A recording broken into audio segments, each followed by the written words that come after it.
Ինչ է նշանակում լավ ապրել։ Իհարկե անհատական մակարդակով յուրաքանչյուր քաղաքացի, յուրաքանչյուր անհատ ինքն է որոշում, թե ինչ է նշանակում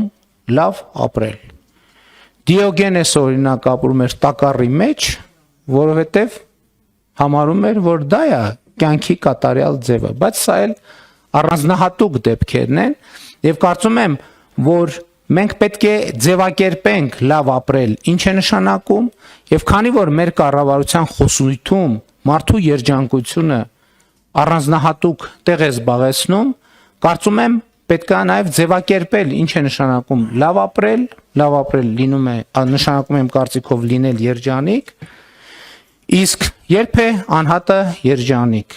Իմ կարծիքով անհատը երջանիկ է, երբ ազատ է, պաշտպանված է, առողջ է,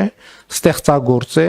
ունի սոցիալական միջավայր, սիրված աշխատանք, որի վաստակով հասանելիություն առողջ սննդին, առողջ ապրելակերպին, անհրաժեշտ կենցաղային պայմանների, պարբերաբար ճամփորդում է, սիրված է, հարգված է, հաղորդակից է հոգևոր կյանքին եւ կամ մշակույթին։